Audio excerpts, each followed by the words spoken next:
Middle East Report on Sabahul Muslim. James, a very good morning to you. Welcome. Good morning. Good to be with you as always. Saudi efforts to show up the kingdom's tarnished image are faltering.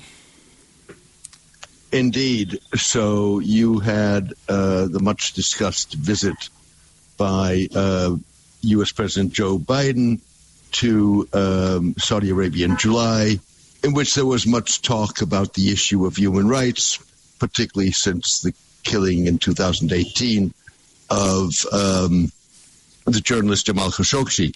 But now, whatever may or may not have been achieved appears to have been destroyed by the sentencing to 34 years in prison, plus another 34 years travel ban of a Saudi PhD student who at Leeds University who was back in the kingdom on vacation. She's the mother of 2 children, for basically expressing or retweeting a tweet that really was very mild in its criticism of the Crown Prince.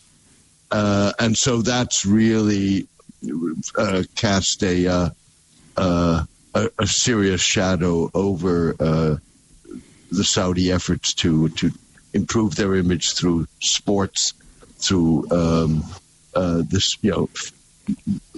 science fiction fantasies like the $500 billion city Neom and so forth. Gulf oil exports signal geopolitical shifts in the tussle over Russian energy exports in the wake of Ukraine. Indeed. So we're seeing 2 things.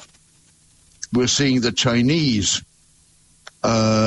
buying more oil from Russia and less oil from Saudi Arabia, and we're seeing the Saudis increasing oil and the Emiratis increasing oil exports to Europe.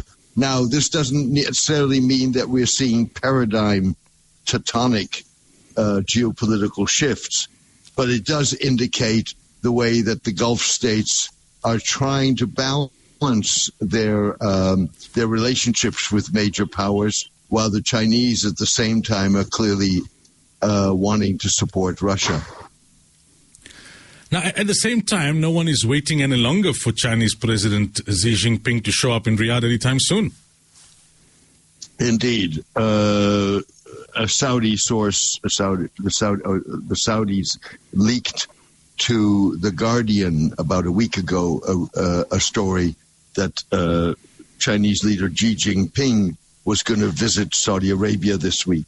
It was going to be his only visit outside of, or his first visit in almost 3 years since with the pandemic, his first overseas visit.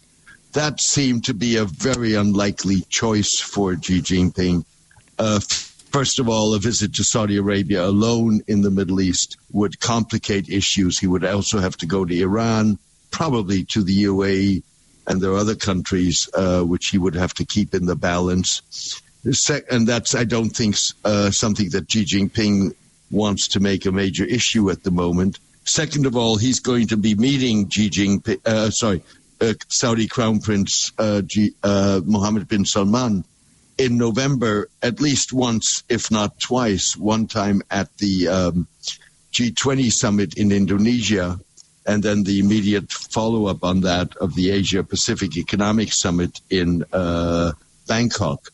So essentially, nobody's holding their breath that now already being Friday, that Xi Jinping is about to show up in Riyadh anytime soon.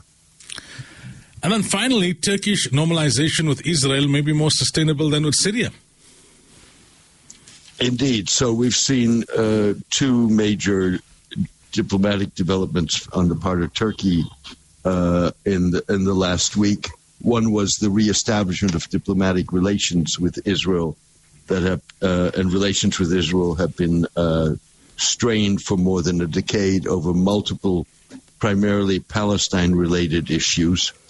But the Turks, as they try and maneuver between Russia and the United States, and try to mediate in the Ukraine conflict, and have had a degree of success, although limited.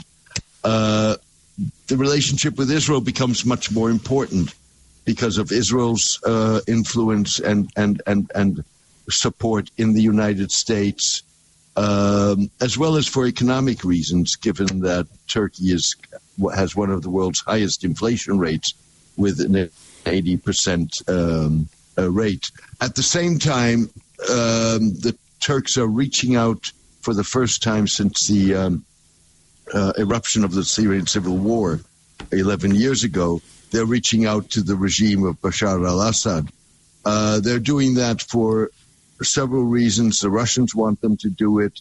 The Turks are looking. They have the largest Syrian refugee population, close somewhere between 3 and 4 million people, some of whom they would like to see return to Syria, given the growing anti-migrant sentiment in Turkey. And so they're looking to reestablish relations with Bashar al-Assad, a strong ideological influencer of Erdogan's, who mediated in 2015 an end to the crisis with Russia after Turkey had shot down a Russian warplane over Syria, is going to Damascus to meet with Bashar al-Assad. The problem in all of this is that in northern Syria, the Turks clearly want to avoid the establishment of a Kurdish regional autonomous region on their border, as you have already in Iraq. And on the other hand, that would mean that you would have to see cooperation between the Bashar al-Assad regime and the Kurds, and that could lead to a Kurdish region that is autonomous as part of the deal. All right, James, as always, thank you for your time and for the update. Really appreciate it. My pleasure. Always good to be with you. Listeners can check out James's articles on www.jamesdorsey.net.